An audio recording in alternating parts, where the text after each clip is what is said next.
Welcome back to the Metabolomists. In this episode, I am joined by Sandi Azab. Together, we bring the topic of metabolomic epidemiology back to the podcast, and we discuss where metabolomics can provide maximum impact. We explore the surprising sex differences revealed by metabolomics in childhood obesity that already exist in children under the age of 5. We also discuss how to apply the fundamentals of epidemiology when designing metabolomic studies, and we touch upon the importance of investigating ethnic diversity in precision medicine. Listen in on this episode and don't forget to connect on LinkedIn to continue the conversation that we start today with Sandi Azab.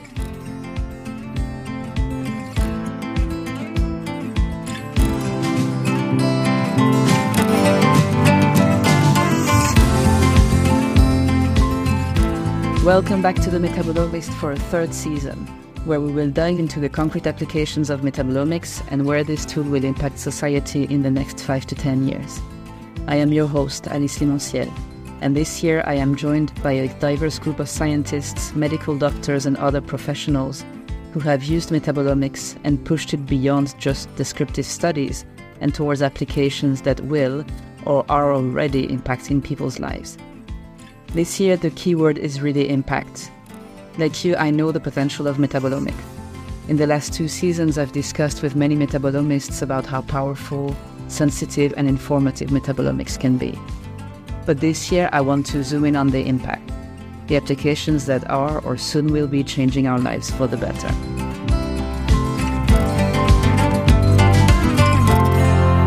Welcome back to the Metabolomist. Today, I'm joined by Sandi Azab.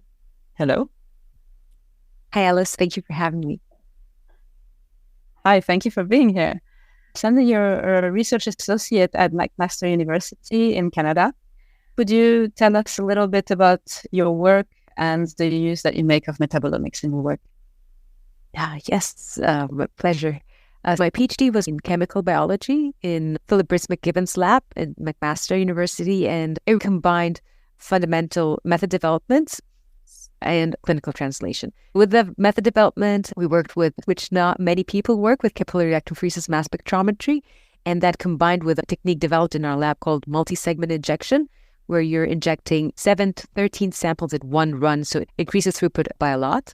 I've developed a method for fatty acid analysis, looking to non-esterified fatty acids, so we did not need to hydrolyze, we did not need to derivatize. So it was really fundamental analytical chemistry, another similar method for PFAS, so those perfluoroalkyl substances. But also, because it was a chemical biology program, it gave me an opportunity to see the applications of metabolomics. So I did a metabolomic analysis into a disease called peripheral artery disease, which is a heart attack in the legs. So it's due to atherosclerosis and it occurs in older age. Risk factor is smoking, and it causes anything between severe pain into the extreme case of needing limb amputation.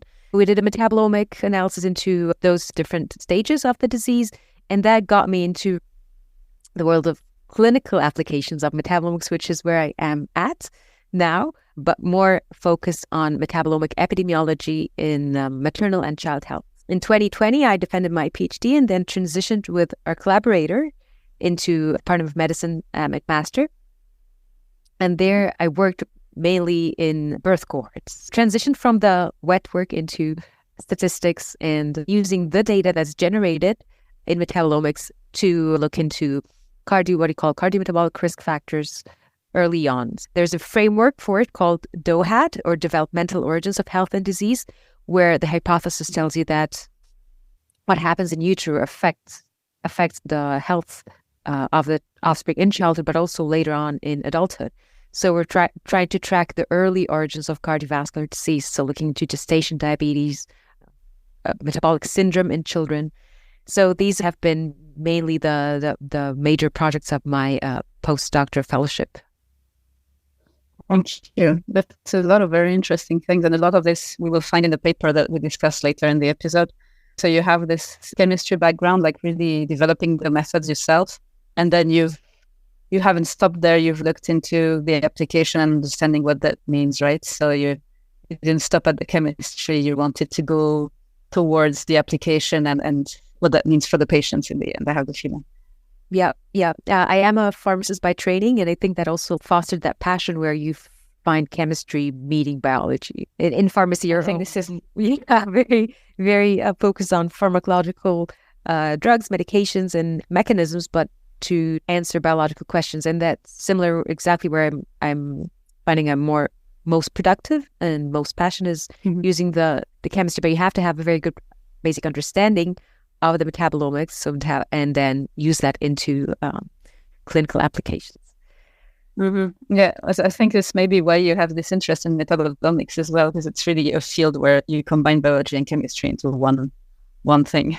Yeah, a lot of your work has to do with, as you mentioned, so with the factors that will increase the risk for cardiovascular disease and looking into this. So either during pregnancy or in young children. And we'll look into a paper in young children under the age of 5, where I'm fascinated to see the differences, especially at that age, between boys and girls already.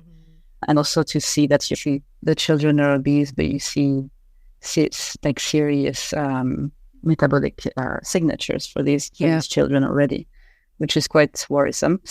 Can you tell us a bit more about the relevance of metabolomics for epidemiology in general? So you look at specific parts of the population, but genetics historically is really the omic that has been used predominantly, I think, in epidemiology.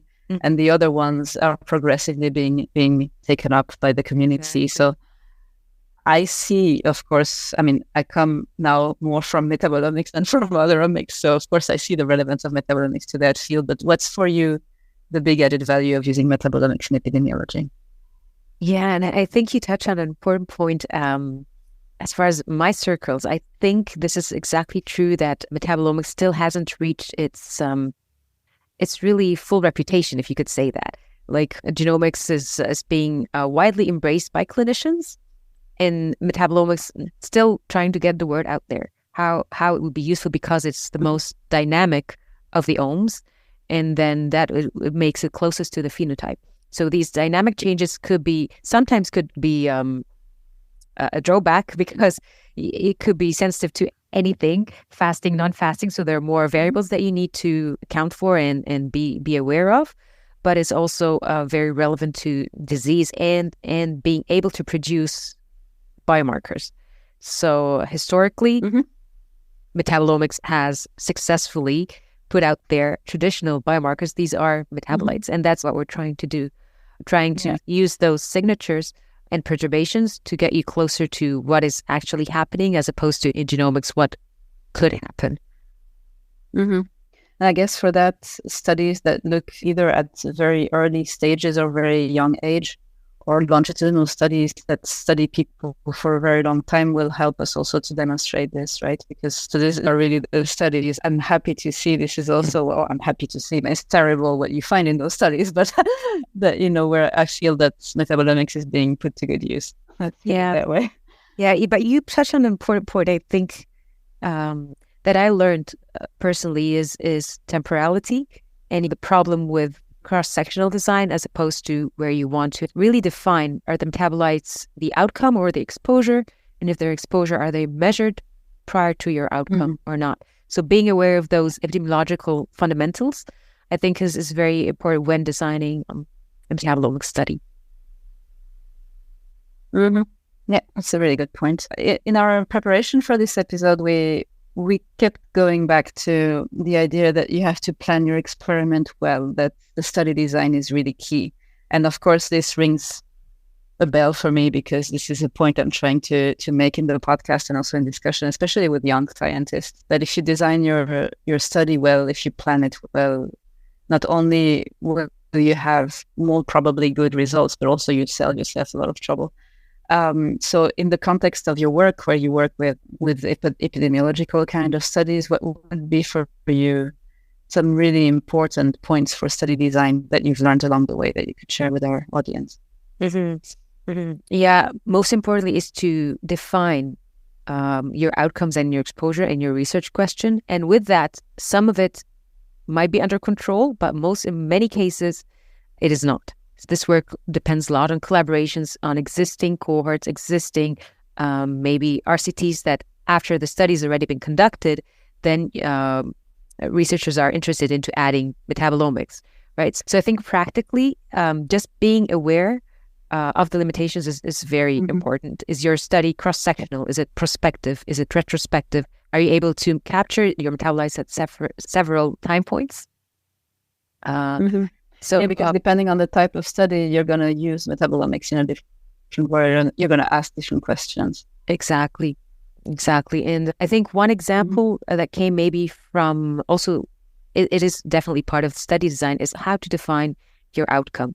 And we'll touch a little bit when we talk about like childhood obesity, but we also had really, I think it was a huge learning experience when I first started my postdoc in defining metabolic syndrome in children. So central adiposity is one component of metabolic syndrome, but it's really a cluster of impaired lipid, higher blood pressure, and dysglycemia. So that, how do you capture that? And in adults, it is tricky, but there are cutoffs, and if you have 3 out of 5, so low HDL, high triglycerides, impaired or hypertension, diabetes or pre-diabetes, and waist circumference above, certain cutoffs, then you're defined as having the metabolic syndrome. But then in children at age 5, and we looked at a cohort we had like 500 children.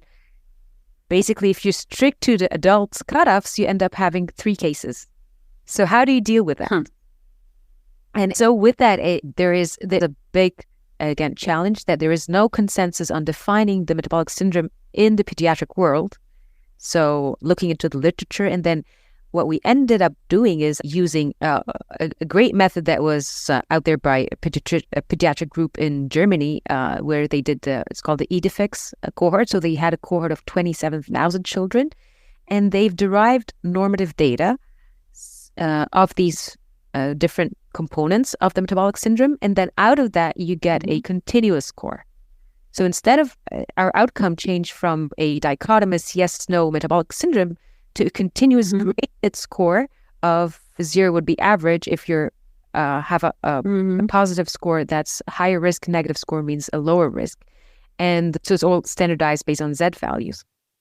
And that really gave us statistical power, and it gave us a way to investigate metabolites associated with that score. So this was kind of my first jump into epidemiology. Wow, yeah, that's a big jump. Yeah. But I guess in terms of cardiovascular disease, there are lots of diseases that would benefit from this kind of continuous scoring rather than a binary yes or no diagnosis. It seems relevant for many of the chronic diseases that we look at the moment. Exactly that, Alice. Dysglycemia is really a continuum reflecting metabolic perturbations that are not really just a one cutoff. And same for a problem for gestation diabetes, that you would see that now the consensus in to have different cutoffs also based on your ethnicity, because the one cutoff might put an ethnicity up there at higher risk, and you wouldn't be classified as gestational diabetes based on that cutoff, but you are actually having all the metabolic perturbations occurring, right? So at least for this study, you were looking at it from the perspective of pediatric patients, but this really goes also in the direction of precision medicine in general, to get a subset of the population that is closest to each individual, so that they get references that match their own biology, and it's not to try and fit a single individual into the overall picture of the whole population. Especially if your sample of the population is relatively biased, which it often is, then you get entire parts of the population that are left out, and that look like outliers, or that are not diagnosed when they should be diagnosed, for example. Yeah, I think this is a great point you're making, Alice. And in the community is really now striving towards diversity, ethnic diversity in precision medicine. Now, this was a point you were addressing in the poster that you presented at MedSoc this year, isn't it? Yeah, we are doing a metabolomic study in South Asian women with gestation diabetes to find metabolites that can predict future type 2 diabetes. And the reason why is that South Asians are at a twofold higher risk of having gestation diabetes than white Europeans. So there's already that ethnic susceptibility, and that requires that we design our studies and our cohorts very targeted towards diversity. And do you find that metabolomics is a particularly good tool to study these kind of ethnic differences, for example? Or is it one of many tools and there are other ways that you would rather address it? I don't know. Well, I haven't done lots of work into, like, genomics is able to detect ethnic differences. So it might be a multi-omic approach really that is needed. Mm-hmm. Yeah, that makes sense. I don't know if there are any other aspects of the strategy that you use in your work that you would like to address in terms of tools or of statistical analysis, or are there things that you always do or things that you never do that you'd like to put forward? I think just a general strategy in our group is really the multidisciplinary teams that we have. So being able to reach out to people with statistical expertise, with clinicians, like really that strategy is very important. That I don't have the answers, but I know who can help with that, and knowing who to reach out to and thinking together and taking the perspective of different specialists and different experts combined. That's a great point. That's a really great point. Probably one of the best advice you can give someone who works in a field that is really complex and that requires a lot of expertise. In the end, it's very rare that someone will be an expert at all the things that they need to do, especially these days when we start combining lots of different technologies together and disciplines. So I agree with you. This is probably one of the best advice you can give a scientist. Especially as an younger scientist, ambitious. Don't pressure yourself into trying to have it all. Yeah. Yeah. Absolutely.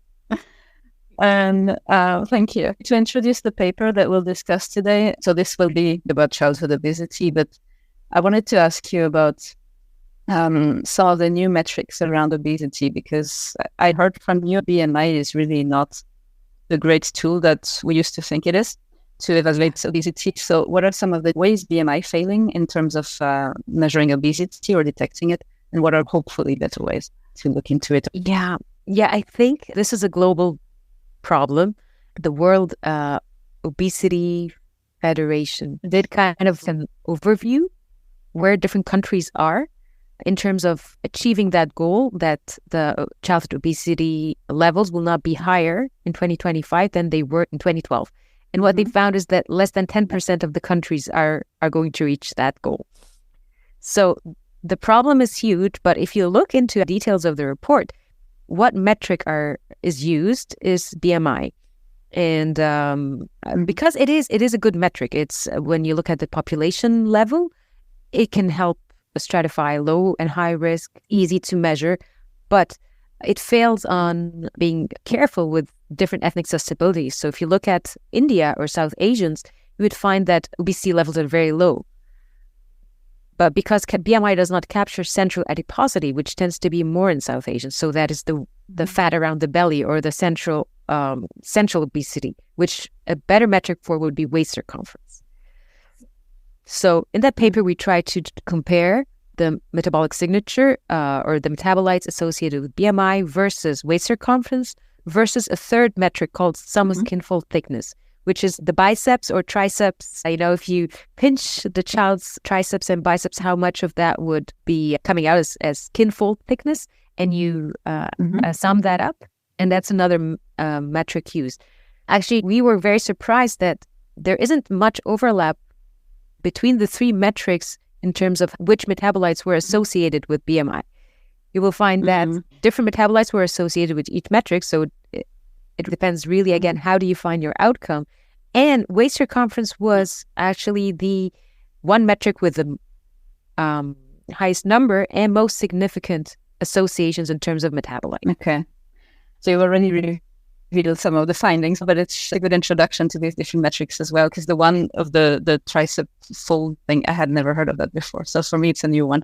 The paper that we'll discuss today is called Early Sex-Dependent Differences in Metabolic Profile of Overweight and Adiposity in Young Children, a cross-sectional analysis. And this was published in BMC Medicine in 2023, and you're the first author. And before we go deeper into the results, you've explained a bit the background, but what made you look specifically for for these young children under the age of 5, and also what made you stratify the data by sex? Because this is something that is done more and more, which is good, but it's not the way that it used to be in general. So what made you want to go there? Yeah, so two things. I think just from the title, our outcome is overweight and adiposity. So what we've tried to do is, again, that idea of using a metric that is more accurate. So we combined both BMI and waist circumference into defining that problem of overweight and adiposity in young children.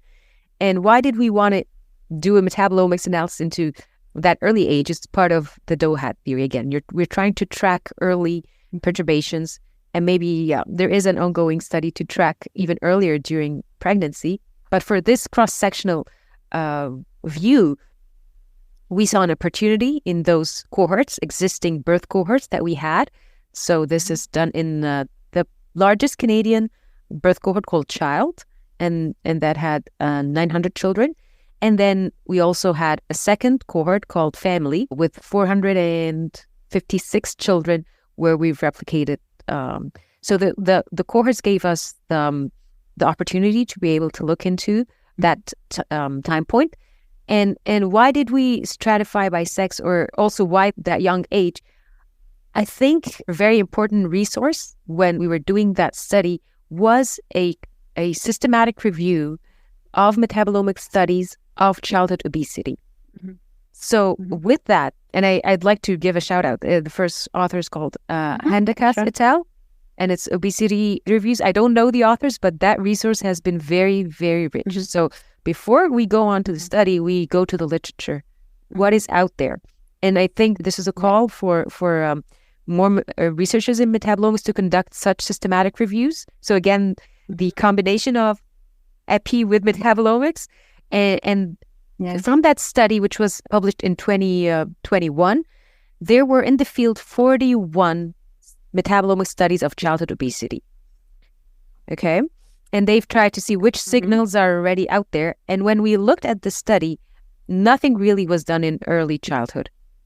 There was more towards average age of 9 years of age, or there were studies that were conducted from having a really wide age range, from 1 year up to 13. So it wasn't really looking specifically at that stage of life. So we took that opportunity. I think it was the first study to look at that early childhood. And through reading your paper, I also learned that insulin resistance usually becomes apparent around puberty. So I guess a lot of people had rather looked at, let's say, teenagers rather than young children, probably thinking that there would be more to see there. But this is also maybe one reason why there was not so much work that had been done in those early years. Yeah, exactly. Which was missing a big point, because you found a lot of things. So there was definitely something there, even though insulin resistance was not measurable yet. But I really like your point about the value of the systematic review. Sorry to just go back to that.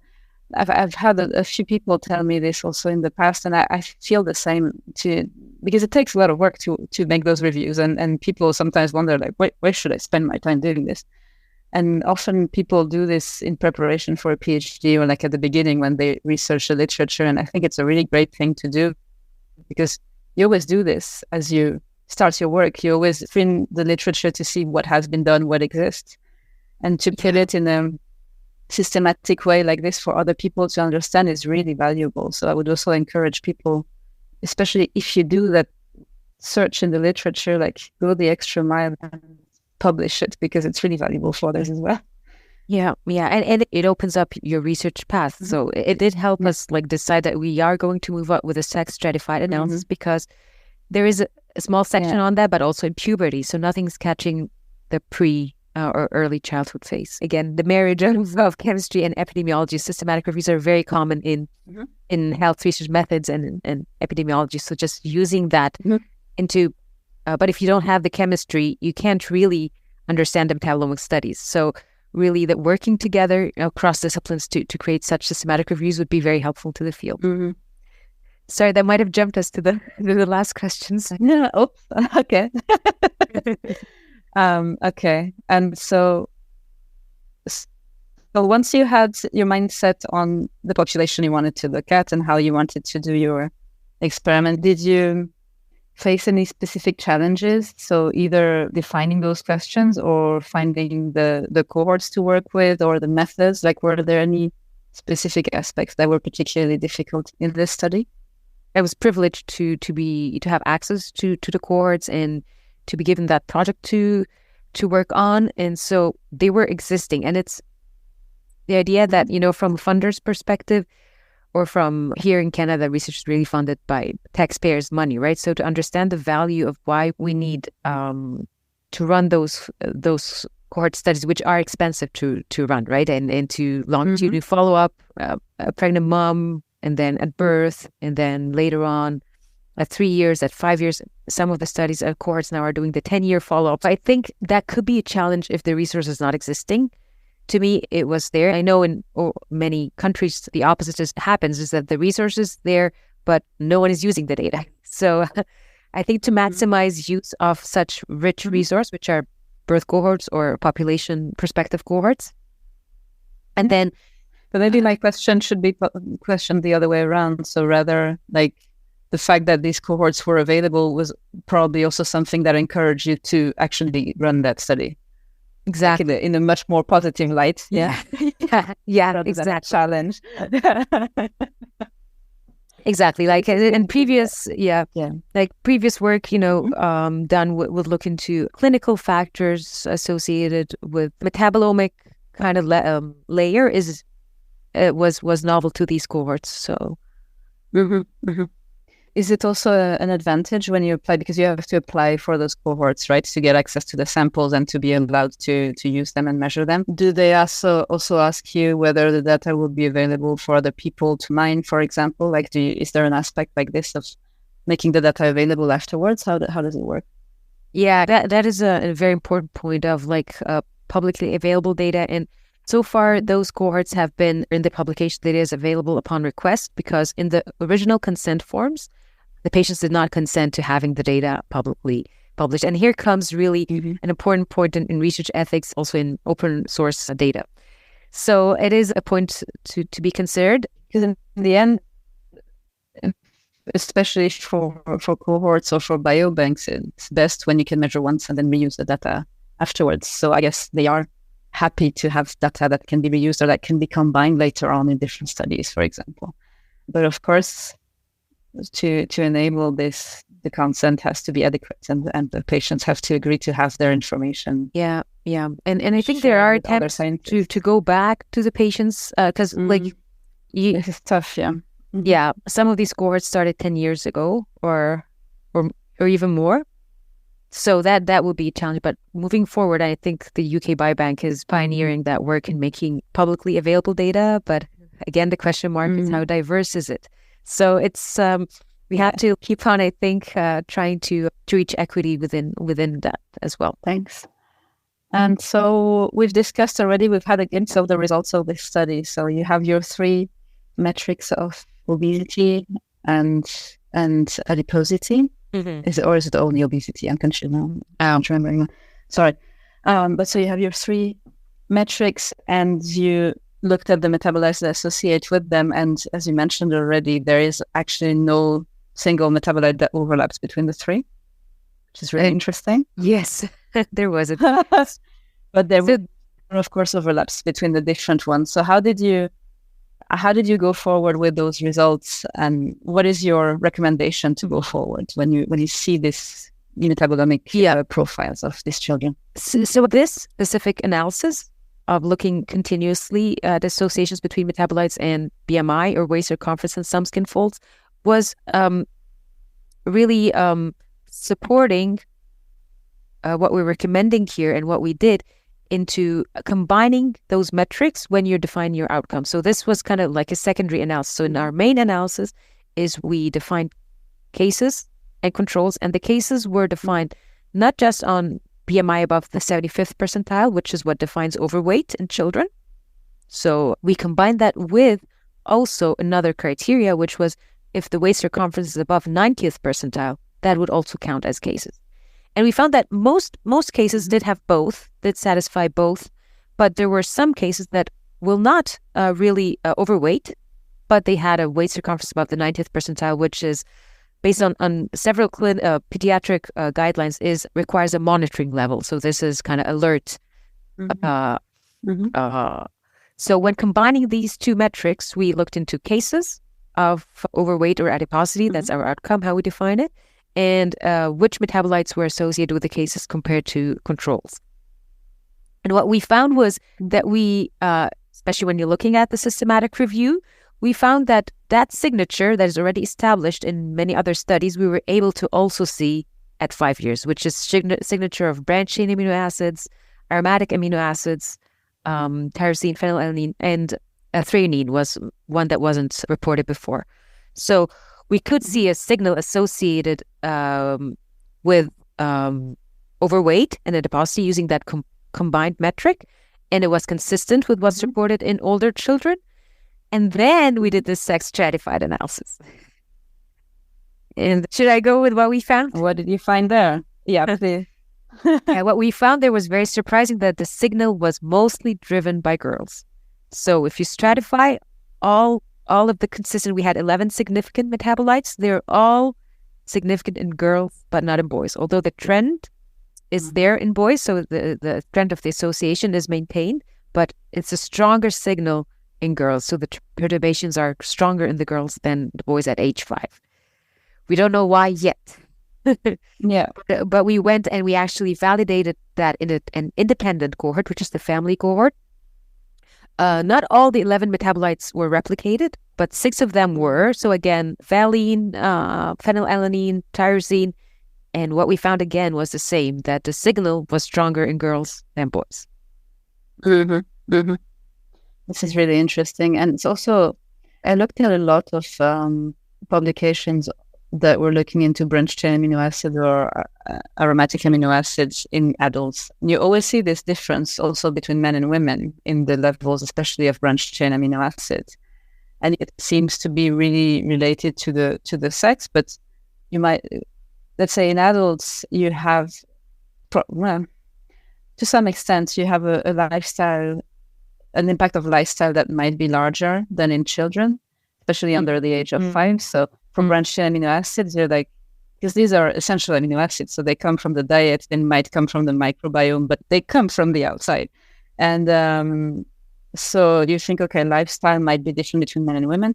Have you asked yourself, like, in children under the age of 5, is there already a lifestyle difference that could contribute to this? We know in puberty that does contribute, because from other work in the literature, we know boys during puberty tend to be more active, and then when designing intervention, they respond better with for weight reduction.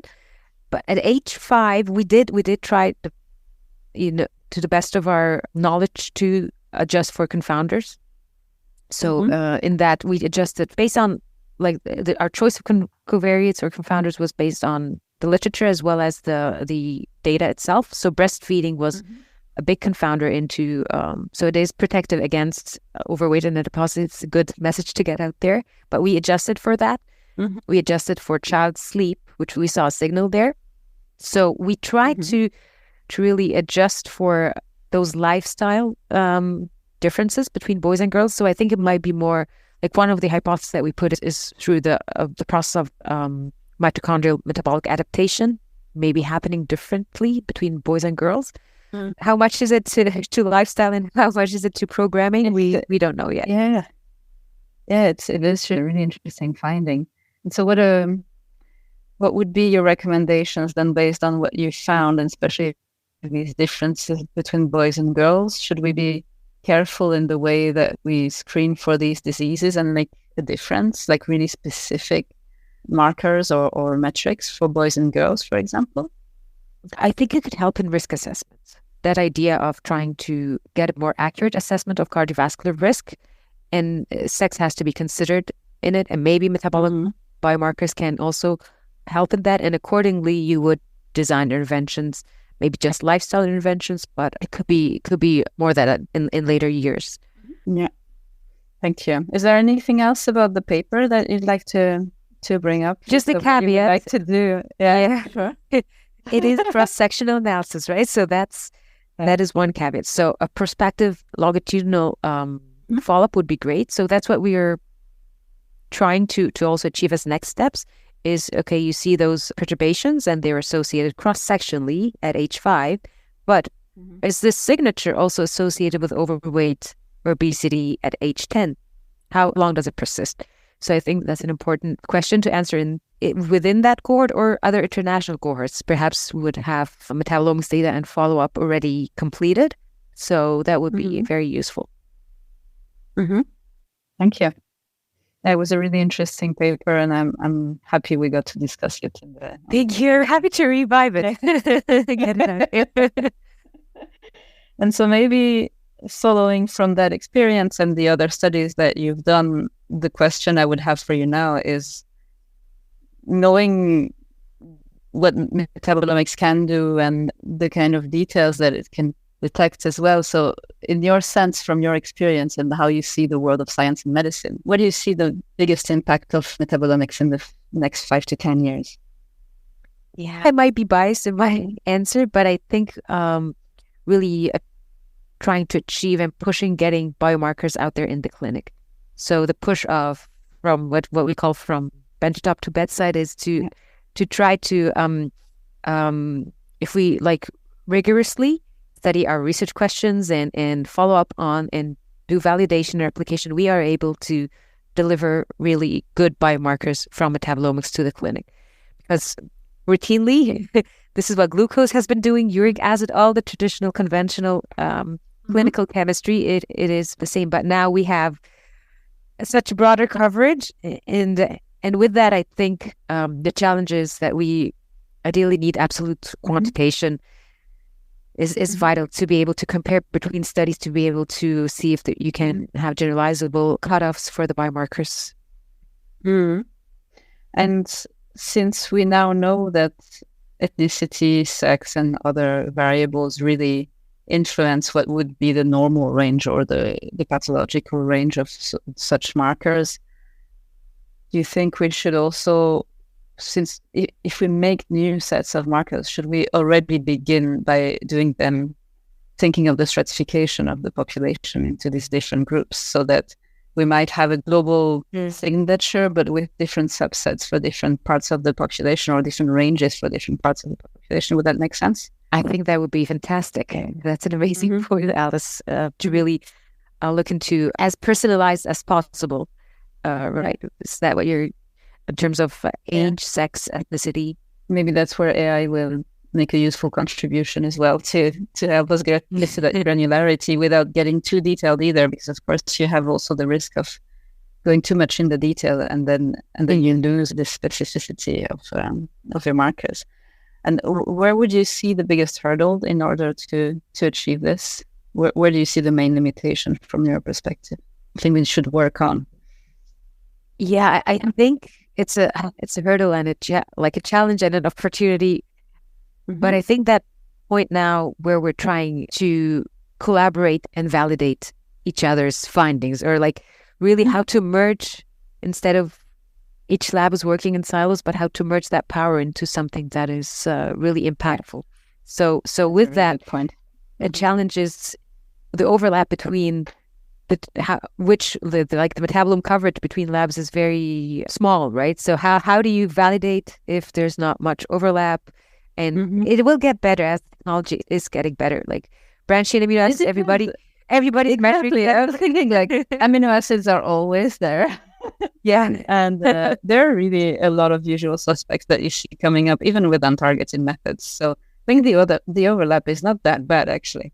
And then if you use untargeted, then you still have, of course, a couple of things that others might not pick up.